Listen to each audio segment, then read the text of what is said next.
Dan Rubenstein, congratulations to your Philadelphia Eagles on their big Super Bowl victory. I know you Thank were you. fully plugged in, fully dialed in the headset with Nick Sirianni, very into the football game. Your Eagles won. Congratulations, sir. How are you? I was mostly locked in on the score bug, the new Fox score bug, which honestly, Ty, I think they took a nice swing. I messaged you about this, not about the I game. was cooking at the time, but specifically about the score bug. I admire the swing. I would tweak it a little if I were in some sort of consultation meeting with the Fox graphical people. I like bold. I like clean. I like clear. I don't like the overly convoluted like belt that ESPN has been putting forth. I want it a little bit smaller, probably, in that position if they're going to go bottom center. And I like that they use the sort of big, bold, sans serif, like thick Fox font for the KC and the PHI. I liked that. I like you're immediately looking at the screen and you know what's going on. I thought it could be just shrunk down a little bit, and I would put a little bit of a background behind the numbers of the score. Transparent, like 25% opacity, right? 25% I love this. fill. I love this conversation. This is not going to be the show, by the way, but please 15% continue. 15% fill, even. Please continue. No, I'm not an Eagles fan. I'm not an Eagles hater. I like a lot of the players on the Eagles. I love Devontae Smith and have since college, and I think he's the first Alabama player to score a receiving or rushing or any kind of all-purpose touchdown, a non-touchdown pass, right? Yeah. And the touchdown, which was like the dagger touchdown, right? This is not an NFL show, but the dagger touchdown, deep play action pass over the middle. He did one of my favorite football things, which is running counter to the theme of this episode, things that I just inexplicably enjoy. And that is when a player, in this case Devontae Smith, is running at full speed and looks like he's barely jogging. And the only reason you know he's running at full speed is because the corner that's chasing him is putting forth 140% overheating excite bike energy trying to keep up. Holding down that B button a little like too long. The shoulders are wiggling, the neck is bobbing back and forth, that like the corner is running for his dear life to try and catch Devontae Smith. And Devontae Smith is like on a treadmill at the doctor's office, just like, oh yeah, this is what you want me to do? Okay, I guess I'll catch this ball, DB. It was a thing of beauty to watch that specific touchdown. I apologize to any Chiefs fans listening, but Chiefs fans. Yeah. But Devontae Smith is just a wonder of football, and I enjoyed that a lot. Congratulations to the Birds. People were shooting off fireworks here in my neck of the woods deep into the night, as you might expect. It's probably going to continue through the weekend until they get this parade over with. But football now officially in the books. We had the college championship game a few weeks back.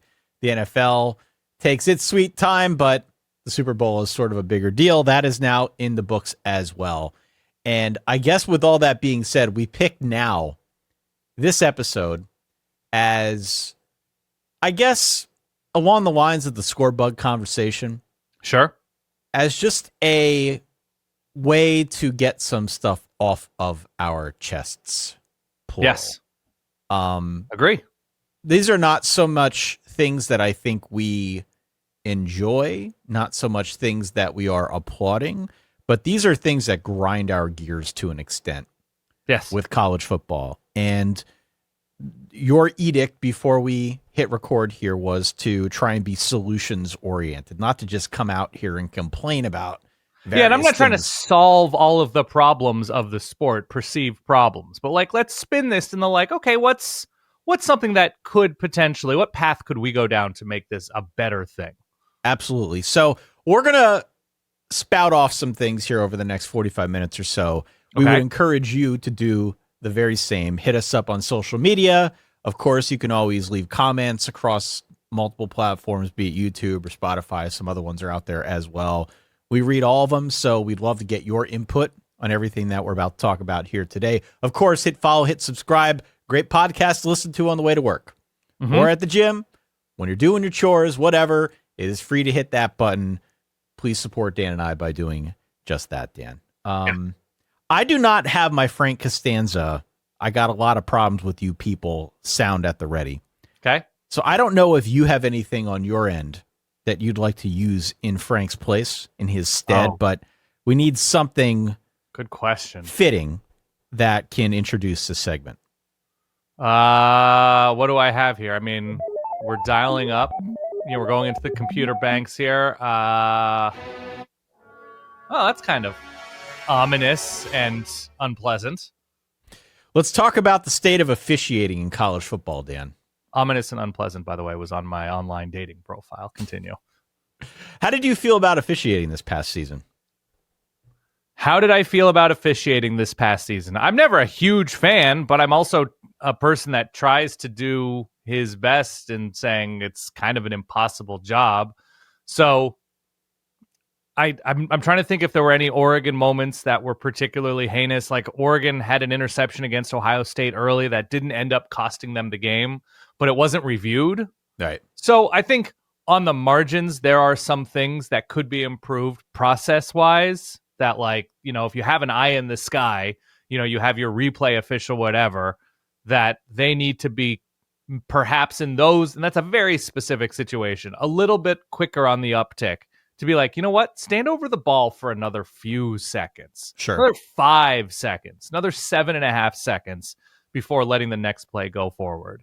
There are those instances. I know there's like the automatically reviewed plays and touchdowns and everything, but I think there are times where, and I don't like extensive replays. I don't like the ability to challenge penalties, stuff like that. But a potential change of possession or a potential score, I think let's take an extra handful of seconds. That would be, in my estimation, one of the bigger needs of this sport. Well, officiating, I think, is certainly, it's always a hot button thing. Everybody likes to gang up on the refs. Yeah. And though I think we try not to do that, there are some times where you just have to, right? Where we're doing live streams, where we're talking about football games after the fact, you'd be remiss to not mention some controversial calls that may or may not impact the result. Okay. Right. We saw that in the Texas-Arizona State game. We have seen it throughout the course of this past season. And again, this is anecdotal. I don't have any kind of like quantitative metrics that I can point to and say, yes, it was worse because of X, Y, and Z. I don't have that. But I can tell you as a fan who watches as much, if not more, college football than anybody, it felt to me like the officiating this year was worse. Okay. And there were two things that jumped out to me. First off, there was the, I guess, weirdness with respect to not using the replay when it felt like they should have, to your point. Right. Right. There were these moments throughout the course of the season where even the broadcasts from time to time would just elect to not show the replay on what appeared to be a potentially pivotal play. Mm-hmm. So we had a lot of that this season, and that was notable to me. The first thing, of course, not going to the replay. The second thing, just getting the call wrong. Right. And in some cases, when they can go to the replay, not using it and not choosing to try and correct the call if a flag was thrown in mistake. A lot of people don't know that being a college football ref is not a full-time job. This is not like the NFL. In the NFL, there's a whole process for this. These guys are employees of the league, but that is not the way this works in college football. These guys are being paid on a per-game basis. Clearly, if you're a power conference ref, you're getting a little bit more than if you're in like the Mountain West. Much more if you're like a Division II or Division III ref, right? But this is the system that they have set up now where these guys are not full-time employees for any one conference, really any one thing. Right. We know college football is decentralized to an extent. These conferences kind of act as their own little fiefdoms, and that's currently the way at least the officiating is configured as well. I sat next to a Big 12 ref on a flight a couple years ago and talked through this whole thing, and it doesn't seem like a whole lot has changed from that standpoint, but I could tell you what has changed, and that is the money now involved with college football, right? We talk about all the money things on this show nearly every episode where we're talking about NIL or its connection to the transfer portal or conference realignment or the playoff or the money that is being invested by some of these networks in college football. Sure. I can't sit here and say that the per diem hasn't changed. I don't know that. But I do know that these guys still aren't employees of any one entity, And if college football is serious about trying to make officiating as good as it can be, then this is something that needs to change. They need to find a way to make this work. I don't know if guys are going to be full-timers that report into a conference. I don't know if some sort of larger governing body can be set up on behalf of. Well, what does that do specifically? Well, I agree with if you're going to spend, if you want better players, spend more money. If you want better coaches, spend more money. Well, if you want a better stadium, spend more money. If you an want obvious thing is this. An obvious thing is this. If your sole trade is being an official, you can focus on that one thing. A lot of these guys have other jobs. This is not their sole purpose. And so if you're just kind of looking at things bigger picture, that affects how often they can go to things like training. That affects how often they could look at video, their time available to further hone their craft, things of that nature. It just feels to me like so much of this game has matured now and so much money is being pumped into it. And that's not to say that being a referee is an easy job. It's a really hard job, to your point. I mean, it's impossible to get everything right. But if college football is serious about taking that next step, referees should not be left behind as part of that process. So it's also retention. That if you retention. have great referees that are in the Big 12, SEC, sure. ACC, whatever, and there's an NFL opportunity, or perhaps they're like Gene Steratore and can do multiple sports, and there's an NBA opportunity or a college basketball opportunity that's more lucrative.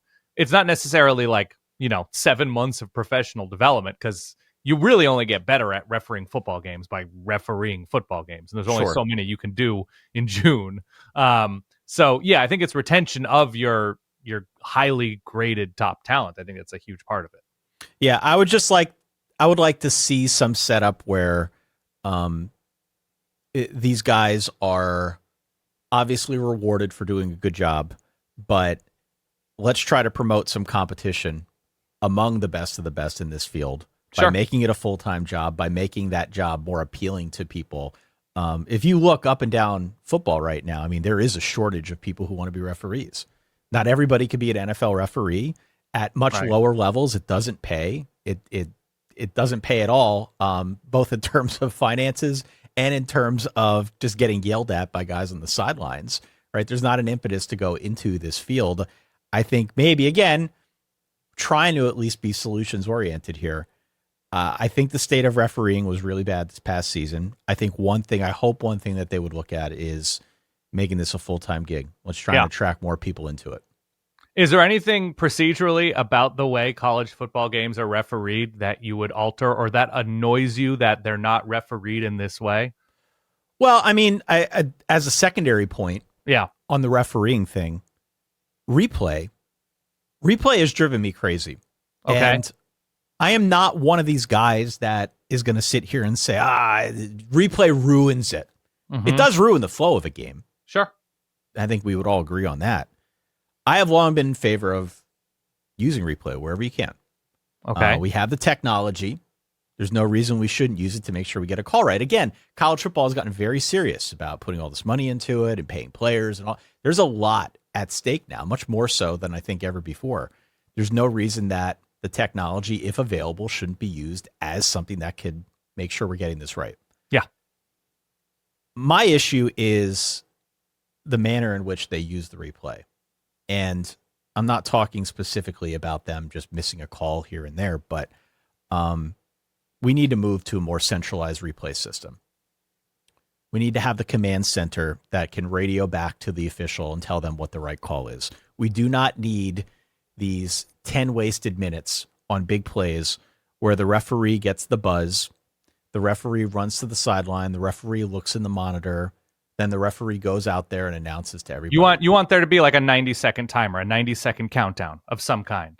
I just think 60 seconds, 45 seconds. We've seen this before in other sports, right? Where they lean a little bit heavier on their command center. That gets all the feeds.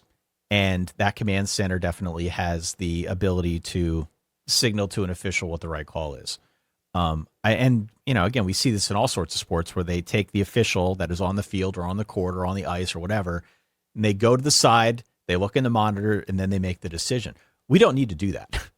There's no reason that you need to do that. No, there Just isn't. tell them what the right call is. Yeah. You can save us all a bunch of time. College football is already broken up a lot with respect to the flow of the game because we go to replay so often.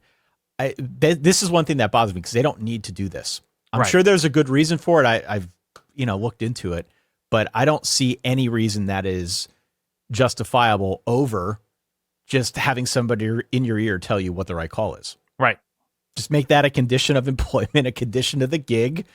Be willing to accept if you're wrong. If somebody else has a video monitors, let's make this quicker. Let's make it quicker, more efficient. Let's make it better. Here's a couple things I would add about what I would change in the way that games are officiated. And I like the idea of 20, 30 seconds. What is the best replay call you can make from the booth in 30 seconds? That's it. If you don't have every angle, you don't have every angle. Do better, right? Yeah. 30 seconds. That's what you get.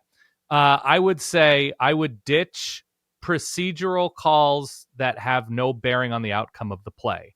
I would use the spirit of an uncatchable ball, therefore we're picking up the flag with, there weren't enough or there were too many guys on the line of scrimmage. It had no bearing on the actual play. Stuff like that, like, there was a man downfield. There was an offensive lineman who was 5 yards downfield, and this team, that Tennessee or, Louisiana completed a 38-yard pass. The guy wasn't blocking anyone 5 yards down the field. He was just an ineligible guy 5 yards down the field. He wasn't thrown to. And we're calling back that pass when the penalty had no bearing. I understand you need rules, but if it's determined in the moment that this, had no bearing on the play itself, I ditch it. Absolutely ditch it. I would say, like, defensive pass interference in the end zone, just give them a touchdown. Like, if we're going to do that with goaltending in basketball, right? Especially, like, if it's a situation, and we've all seen it, where, like, such a smart play from that safety to prevent a touchdown. So it's smart to do something wrong. If it's smart to do something wrong that goes counter to our agreed upon rules that defensive pass interference should be called when applicable, just give them a touchdown in the end zone. Here's the other thing I would do, Ty, and this just annoys me watching a game. 99% of which I don't care who wins. I only care about Oregon games. Sure. What percentage of Hail Marys involves a receiver getting brutally interfered with? Pretty much all of them. We just decided on the most important play, like, anything goes, guys. I know this is the most important play of the game because a team could potentially tie or win this game. Anything goes, defense. Do whatever you got to do. We've just decided not to. That annoys me. That is something that is just like, okay, well, that's a weird little wrinkle that we've just all agreed to look the other way on. Okay. So yes, I would get rid of, like, somebody holds a jersey and it prevents somebody from catching a fade, from catching, a whatever kind of pattern in the end zone. And it's smart because it only, gives them 2 yards because they're already on the 4 or something like that, and a first down. No, just give them a touchdown. Maybe if there are repeated pass interference calls on the goal line, I think is, I don't know, man. Conversation. You're rewarding penalties in that instance. I hear you. It seems like a very, very stiff penalty to just award the touchdown. But I hear you. I hear you. You're rewarding a penalty. I hear you. Which kind of runs counter to what we're talking about here. Can I make another thorn in my side observation here, Ty? Please. Big noon Saturday.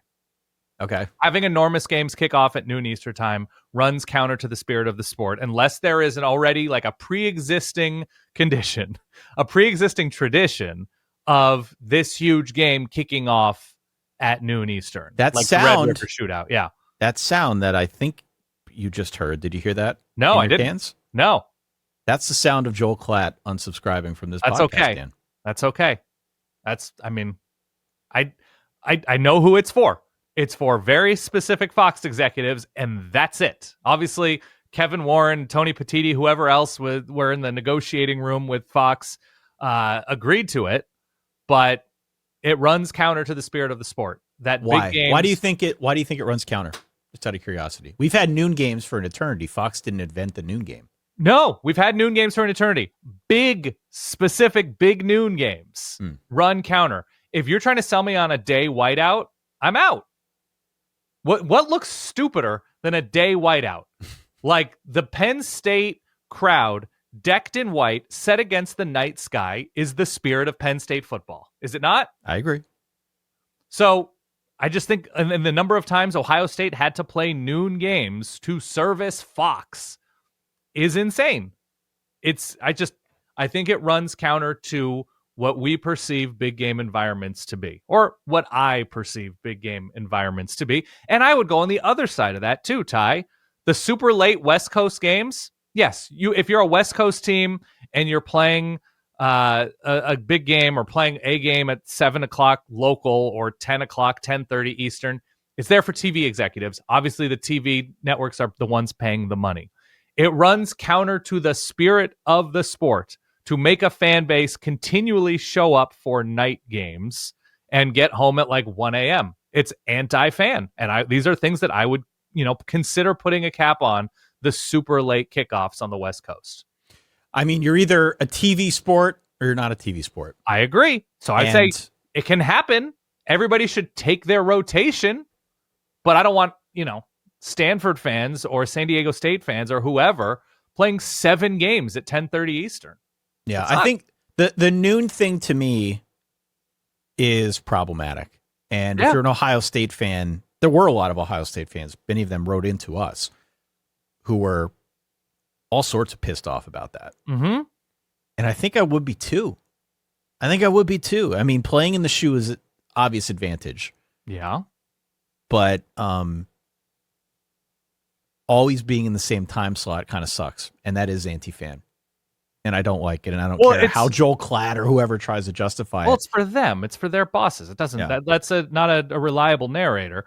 You get less time to tailgate. You get less time to socialize. You're getting wrecked at 10:44 a.m. Listen. I think day drinking is fun. If you like day drinking, you should day drink. You don't need my permission to do it or not to do it, whatever. But like every Saturday, you're kicking off at noon local. Like, give them a 3:30 game. Give them a 4 o'clock game. Give them a 7 o'clock game. Let people enjoy their friends and fellow fans in parking lots for an extended stretch of time. Like, I don't know. Again, that runs counter to the ideal college football fan experience, making people wake up at 4 a.m. or whatever it's going to take to drive a couple hours to Columbus or State College. I assume State College is 2 hours from everywhere. No, it isn't. Are you sure? It's at least 2 hours from everywhere. Oh, at least 2 hours. At least 2 hours. Maybe from everywhere other than like Harrisburg. Yeah, how far is like Reading or something? Yeah, Harrisburg. Yeah. So what I'm saying is like people are driving to these places. Not everybody lives in a college town. Well, this sort of pushes up against a trend that we have seen in major college football for a while now, and that is declining attendance. Of course. And that's not to say this is the culprit for it. There are obviously a number of different factors, but to the point, if going to the game, for whatever reason, the quality of the sport, the circumstances, maybe it's late in the year and the team's already lost games, maybe it's just tailgating. Maybe people just want to go to tailgate. I know plenty of people who just go to games to tailgate. They don't actually go into the game. Great. Whatever floats your boat, right? I mean, who are we? But if for some reason one of those aspects starts to dwindle off, that could also affect attendance. Absolutely. I don't know who is mandating, regulating.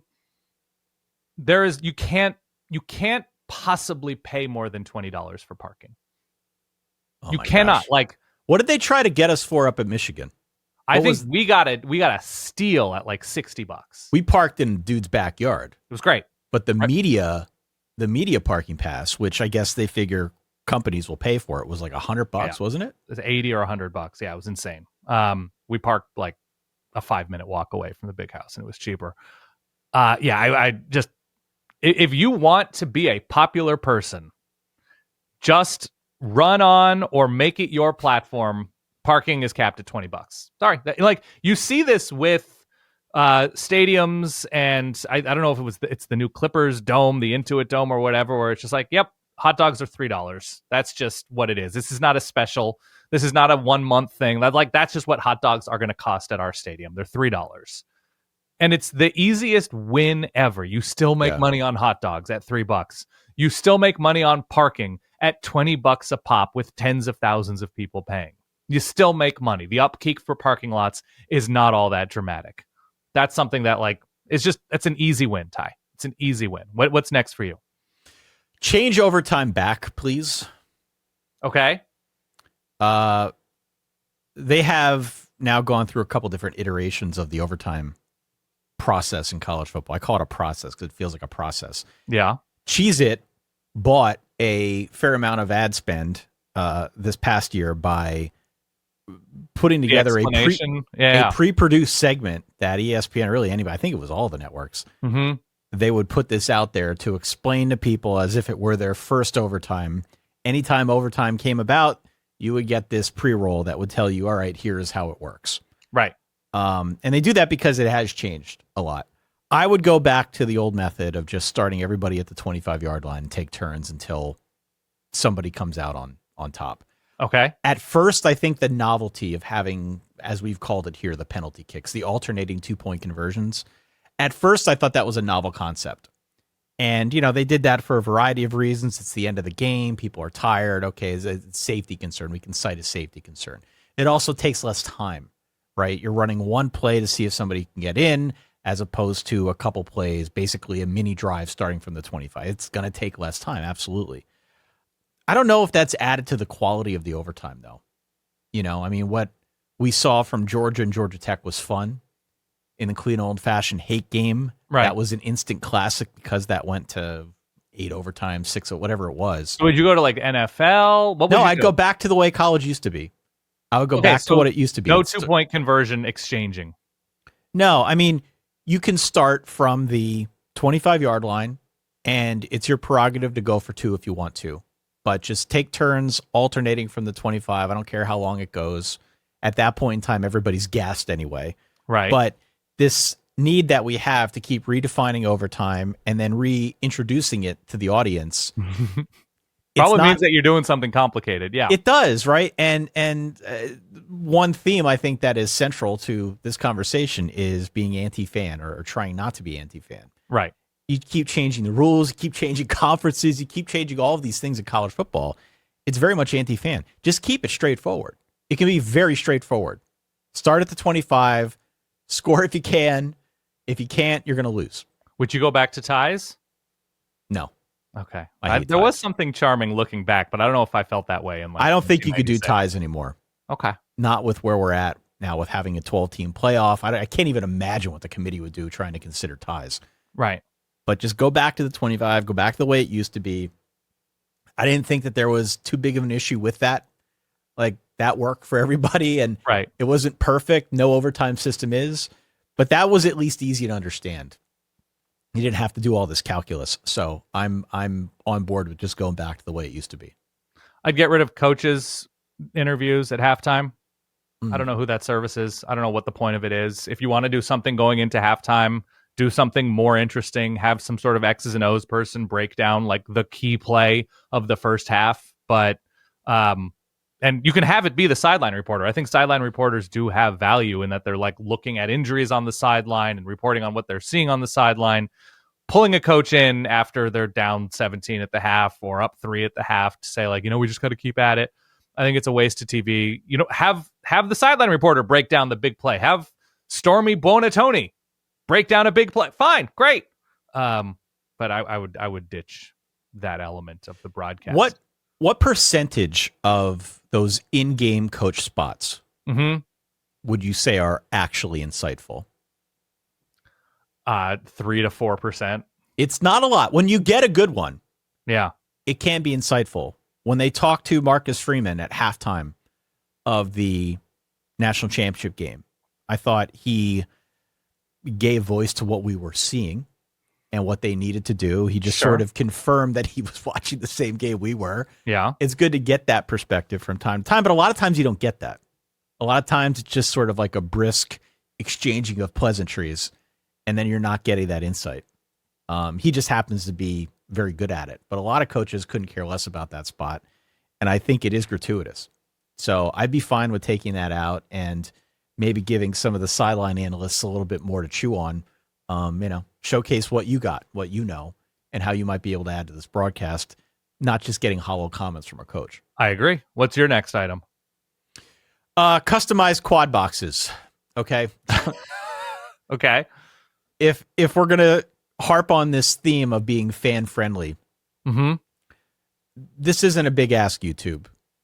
Not currently a sponsor, probably won't be. I feel like they pulled a bit of a bait and switch on us, not just with upping the prices, which they've been doing now consistently over the last 4 years. Right. But this was sort of sold to us as you're going to be able to construct your own quad boxes this year. And I think to an extent they did it. I think they did it with the NFL. I think they did it with the NFL where you could actually pick the game. Well, I think you could select from a bigger bank of games to construct your own quad box, but not a full bank. Right. Yeah. This was not as it was advertised, at least by some at the start of the year. You still can't build your own. I know there are services. Do not message me. Do not at us. Yeah. I know there are other services outside of YouTube that allow you to do this. Okay. I know this because you've all messaged me before. But YouTube TV is bigger. It is more popular. It's a service that I think a lot of the people who listen to our show are also watching along with on Saturdays. Yeah. There is no reason, no technical reason. I'm not saying it's easy. I'm not the developer doing this. But clearly they've got the resources to make it happen. They were able to make it work for the NFL. Yes. There is no reason that we shouldn't have this capability next season. I mean, no disrespect to the teams that have been just sort of along for the ride of my quad boxes every Saturday. Yeah. I'm not always watching the D2 games that show up in there. I'm not always watching the Army-Navy games that are showing up in there. Mm-hmm. All right. From my standpoint, those games don't add a whole lot of value. So give me the option. They already show you key plays. They show you stats. They give you a chance to kind of enhance the home viewing experience a little bit more by giving you a couple little knickknacks here and there. Yeah. They even gave us a way to make it seem like it's more in real time, which we talked about on our live streams. Give us the ability to fully customize that quad box. You know what I would do, Ty? I would pay more for that, by the way. Oh, yeah. I would personally make it part of a sports package. I'd love for us to not have to pay more for that. But I would personally. That would make our lives, I think, a little bit easier. I don't want a quad box. I want a niftier, more eye-friendly duo box. I want the best way to display two games at the same time to maximize screen, but also I can't pay attention to four games at the same time. So you gotta turn your TV on its side because everything is 16:9. You're not ratio. wrong. You know, you need to be able to turn your TV on. Enter into a that's what I want, like a portrait or landscape mode. I want a stack. Portrait. Yeah, you can stack them on top of each other. That's right. This is what YouTube TV has to be the leaders. They have to be out front on this. Yep. Turn your TVs vertically. Put that YouTube video out there showing people how to turn their TVs around on a Saturday. Baby. Let's do the stack. What do you got? What else do you got? I want more. I know a lot of this is maybe TV centric, but I want more TV productions to shame schools by showing empty stadiums. Oh, okay. So now hold on. Whoa. Hold on. I'm not saying sports writer from the box. Okay. Like, oh, this is what the crowd looks like 15 seconds before. I was gonna ask about this. Go ahead. I want it in 4K that this school is doing there's an embarrassing effort to get butts in seats at wherever. How does that benefit anybody? It lights a fire under the school. It embarrasses them. Shame works, Ty. Not always. Not as well as it used to. Not as well as we're used to. Not as well as it used to. I agree. Continue. But I think shame works. And whether it's being better about ticket prices, better about parking, better about the in-stadium experience, better about getting rid of a coach who should be, terminated, whatever the reason is why your seats are empty. And I know places are trying. People like to crap on Miami. The Miami Stadium is far away, and they try to do the 2-for-1 specials and everything like that. Still, though, I think if it's the job of TV networks to tell the story of a game, right? They have mics placed all around the crowd, so you get the ambient sound, the environmental sound. You should know that there are 26,000 people in this 93,000 seater. And I know maybe that doesn't encourage people to stick around because they feel like they're watching a listless product or something like that. Shame these places. Shame them into filling their stadium, doing a better job of filling their stadiums. I want that. I want to know. I want to know what the place is like that I'm watching. That's very cold-hearted of you. I'm not necessarily against that. I don't. Because there's nothing like a full electric stadium for a college football, even watching the game on TV. There's nothing like watching like a wall of people bearing down on this huge moment in like the late third quarter. So there's nothing wrong with this take. Okay. My issue with it is so much of the conversation now is about competitive balance or competitive imbalance. Mm-hmm. And I don't know what you are gaining for any one school. Let's say it's Stanford. I don't, Stanford, sure. Cal, a school out on the West Coast that doesn't necessarily pull a huge attendance per game. I don't know if that is helping solve their problems from a competitive balance standpoint by making a mockery of their attendance. Not making a mockery, showing reality, Ty. Okay. You're just showing reality. Fair. Not necessarily show reality when the stadium is standing room only. Show reality when it's plenty of good seats still available between the 30s. Show that reality. Pan, give me the environment and light a fire under the people tasked with, generating enthusiasm about the in-person product of Nevada football, of Minnesota football. Like, show reality. That's all I'm asking for, Ty. Don't do it maliciously. You don't instruct your announcers to make fun of the attendance. Just show what's happening in the stadium. Because I feel like they try to cover this up. I have another one, Ty. Please. I think all of these networks need to charge more for commercials and eliminate blocks. If Sky Rizzy wants to pay $1.5 million, I knew you were going to Sky Rizzy. I knew this was going to Sky Rizzy or Rinvoke.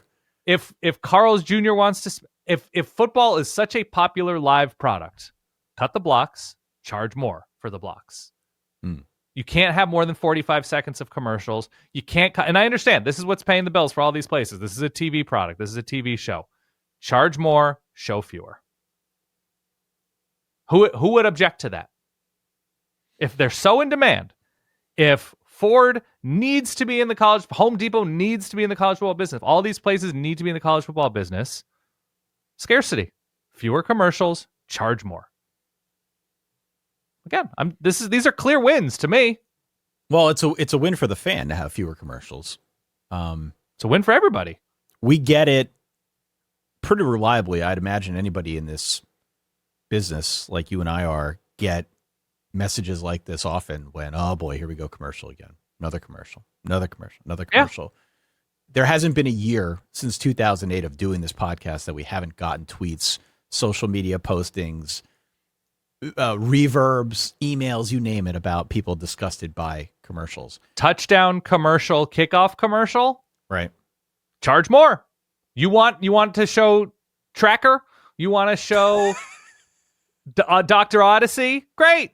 And you can have whoever. You can have Sean McDonough say, like, this break between the first and second quarter is brought to you by Doc Odyssey. And so you get extra repetitions. You show the extended commercial version of it by Progressive, by whoever, Hardee's, and then we're back to the action. I don't know. I think that's such an easy win. What do you have? There is no feeling of dread more pronounced than watching a game and just seeing it materialize in slow motion that they're going to break. Yes, when they're leaving, you hear the music start panning in, leaving the field of play. Sure, and it's always this sense of impending doom. Not to be over dramatic about it, but nothing kills the flow. We talk about replay. Replay is its own beast. Nothing kills the flow of the fan experience at home. If that's what this sport has become, like commercials. I think the NFL is worse, but college football has definitely gotten to the point where it's a bad product. It's a bad product to cut back and forth. People want to maximize their football time with their friends and family. I have another one, Ty. Oh, okay. Keep going. I have one and a half more. Okay, I've got a couple more. Yeah. Congratulations. Your offense has passed the 40, has passed your own 40-yard line. You can't punt. Oh, you're putting... I don't care if it's 4th and 18. I don't care if you are on your own 41 and take a 12-yard sack. As soon as your team hits your own 40-yard line, no matter the 4th down distance, you got to go. got to go. We get more football plays. All due respect to punts. All due respect to special teams. Congratulations. We have just added more dramatic moments to football. This is a take. I will say this is a take. Your own 40? As soon as you cross your own 40, you can't punt. As soon as you've accomplished that, you start your drive already, on the other team's 38, on the other team's 48, whatever, can't punt. Listen, I'm all about going for it on fourth down. Your own 40 seems a little steep to me. Your own 40. Maybe plus territory. Nope. Your own plus 40. Oh. All you're doing is adding more big plays to football. I don't think I agree with this at all. You're on your own 44. It's 4th and 6. You've added a big play. You've added a high leverage moment to a football game. Congratulations. Okay. It was free. It cost nobody anything. Is that barely English? It didn't cost single soul anything. Here, I struggle a little bit with the mandated. Your offensive coordinator has to earn their money. Sorry. I struggle with the mandated play calls. Like, if you watch the Super Bowl, the Chiefs could not, by rule, onside kick it earlier than the fourth quarter. They just wouldn't let them. They changed that rule before the start of the year. That's stupid. I still don't get the kickoff rule or what they're, I know it's a safety thing. Right. It looks weird to me. Thankfully, college still does not have college has not adopted that. It seems to have worked. Like, concussions were like way down. That's a good thing. That is a good thing. Absolutely. I'm maybe showing my age here. No, but that was that was the reasoning behind the rule. That was the theory, and the theory played out. The theory played out. But the onside kick thing, the onside not being able to go for an onside kick when you're down a couple scores in a big game like the Super Bowl. I hate the fact that they put that wall up and they wouldn't let them do it. But you know what? I think that's stupid. Even though we're mandating that you can't punt, because I want football games to feature more acts of aggression. And an onside kick in the second quarter, in the first quarter, in the third quarter is an act of aggression. Going for it on 4th and 6 from your own 44 is an act of aggression, not defeat. And I think football needs that. How do we feel about targeting then? Speaking of acts of aggression. That's a penalty. Okay. I'm not talking about that. Okay. We're talking about strategically. I'm talking about strategic aggression. Okay. Hunting once you cross the 40, I think enables coaches this like weird sense of security. We're like, look, it was still like relatively successful because we pinned them inside their own. No, stop. Wow. It's 4th and 6. You're making millions upon millions of dollars. Chip Kelly made $2 million. Now he's making $6 million. How much is Mike Denbrock making for Notre Dame? A lot of money. Couple mil, right? A lot of money, yeah. Poor Mike Denbrock making a couple $1 million and has to figure out a play that might work from your own 46-yard line on 4th and 5. This would break Kirk Ferentz's brain. Kirk Ferentz would be out if they put this rule in. Absolutely. The best Kirk Ferentz teams, the best of Kirk Ferentz offenses, have scored efficiently. They don't score a lot of points. Their drives are slower, but they move the ball. They've run the ball. They've had big tight ends. I do not see a downside to this. Okay. What else? You have to go for it on 4th down once you hit your own 40. Your own 40. I think we should move it up, but the spirit of it, what you're going for, is not wrong. This is my ultimate boomer take. Not that the NCAA is good. Authority figures are good. Mm. Okay, who's an authority figure? Unclear. Okay. Unclear at this point. This is the problem with the sport, right? This is the problem with the sport. But we have gone into such a dramatic degree where we've demonized authorities, and that anytime somebody in a conference at the NCAA somewhere makes an eligibility decision that you don't agree with, makes a suspension decision that you don't agree with, you go to the lawyers and you get to sue your way to what you want. Now, we probably need a situation in which players are employees and are represented and agree to a certain set of rules and everybody's on the same page. But I think there need to be authority figures in this sport that you can disagree with a suspension. You can disagree with an eligibility ruling. But I don't know. Again, old man here. You have a 0.3 GPA and the Big 12 says, you know what, you can't play this year, or you can't play in September, and you just hire a lawyer to sue your way out of it and say that that's unconstitutional. Okay, so no rules.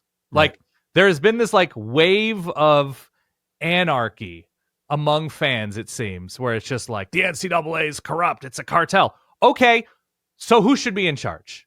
Let's get somebody in charge to make rules and force rules. And if you think all rules are bad and everything should be anarchy, I don't think I can convince you of anything. But I, old man at this point, in my late 30s, early 40s. Late 30s, so late, yeah. I'm okay with knowing, like, calling balls and strikes. You can't sue your way to a strikeout if you're a pitcher. So I'm good with somebody setting rules and enforcing rules. Because right now, the people in charge of conferences are in charge of TV negotiations. Right. It seems. Right. They're not trying to figure out a playing field. They're not trying to figure out what's best for the sport. They're not trying to figure out right and wrong. So I want from somewhere, somehow, authority figures. How about that? There have been renewed calls for a college football commissioner. Of course. Over the years, especially now, especially as this game has evolved now. We're in the 12-team playoff era, so on and so forth. I like the idea of doing that. I don't know what I do sort of know what the hurdles are that would need to be overcome in order to do that, and that is Greg Sankey, Tony Petitti right now are running the sport alongside their network partners. And so you would have to decouple that power structure a little bit if, in fact, you wanted to make this an actual thing, right? If you wanted to give actual power to a commissioner, it seems to me like this would definitely create a bit of a shockwave throughout college football. I think that goes without saying. My hottest take with respect to this is not that we shouldn't have a commissioner. It's that I don't think Nick Saban should be that commissioner. A lot of people talk about Nick Saban. I don't think it should be a former coach. I think it should be somebody who's kind of had their toes in everything around college football. Hold on one second. Okay. Hold on. Let me pause this for a second. I got to let this guy in. Okay. I'm going to hit pause in the recording. Okay. Put a marker. Okay. Here we go. 3, 2. Yeah, I don't have a problem with a college football commissioner. I know that there's been renewed conversation around that. And I think we're headed in that direction with the sport, honestly. I mean, as things have evolved, this sport desperately needs the commissioner, not being scaffolding on top of scaffolding, as we've joked for years. Put somebody in charge of the whole thing. Yeah. It'd be a conversation, right? Because right now it's Greg Sankey, it's Tony Petitti, it's the network guys that are kind of running everything. They would need to figure out a way to decouple all that. But I do think as time goes on here, cries for having that commissioner are only going to intensify. So I'm with you on that front. My take on this is that I don't think it should be Nick Saban. Because right now, if you go around and you ask people who should be the commissioner of college football, everybody says, well, Nick Saban, obviously. Yeah. Nick Saban. It used to be Oliver Luck. Now it's Nick Saban. I don't think it should be Saban. Saban's a great coach. Saban clearly has opinions about how the sport should be run, how it should be operated. I think part of the reason he got out of the sport was because of where the sport has gone. Right. And because it evolved in a way that maybe he wasn't too fond of. So I don't know if that means it's somebody, with a different mindset, somebody who has been part of some of these rule changes and part of getting the sport to where it is now. I don't know who that person is. I don't have the solution on that front, but in favor of a commissioner, I don't think it should be Saban, but the sooner we can get somebody in that kind of, has the sport in his or her best interest, the better.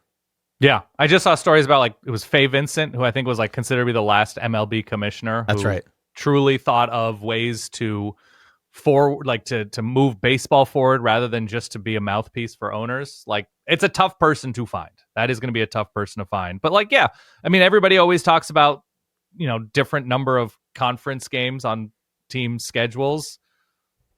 If the bowl consortium, whoever decides that you get one FCS win to get to 6 to be eligible for a bowl. Okay. If you're a power conference team and you want to make the playoff, you got to play 10 power conference games. You don't want to play 9 in your own conference? You got to schedule 2 outside of the conference. I agree. That's fine. Okay. I mean, just something like that, where you're just like, let's set the other end of things. If you want to be eligible for the college football playoff, you have to play 10 power conference games. You want to do 8 plus 2? You want to do 9 plus 1? Whatever, however you want to get there, get there. Notre Dame does it. I'm all in favor of the commissioner.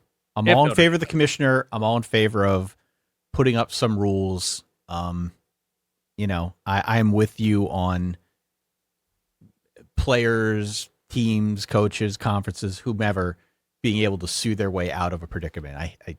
You know, it doesn't feel great. It doesn't feel great. And look, there are plenty of instances over the course of college football where, you know, I'm fine with the lawsuit. I'm fine with the lawsuits that brought us NIL and the transfer portal and things like that. Something that gave some of the agency back to the players. I'm cool with that.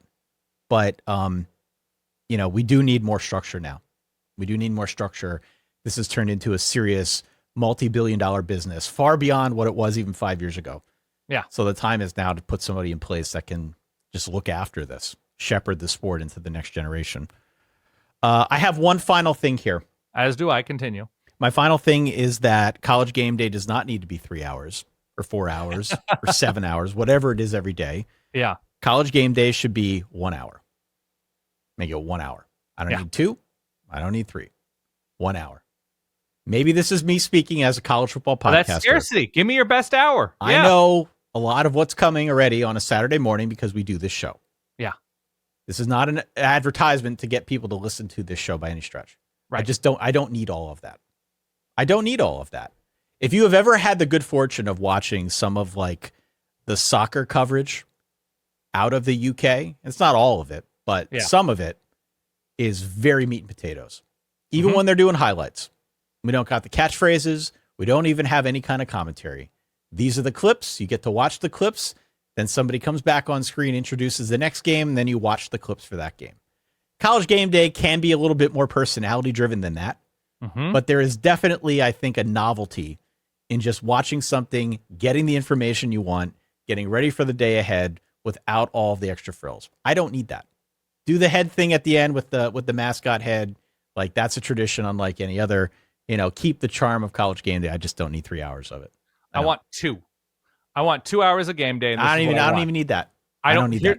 I know you don't, but some of us in this college football universe, Ty, live in the culture of the sport. And college football or college game day is the centerpiece of the culture of this sport. I don't know who would come in second other than us, Ty. But with that kind of platform, you're going to Knoxville, you're going to Champaign. I don't know if they've ever been to Champaign. You're going to wherever. Take a segment to appreciate that you're here. And this is what college football is like here. This is the tradition of being here. Okay. Obviously, you go to Alabama a million times. You got to find new stories. You got to do new things, right?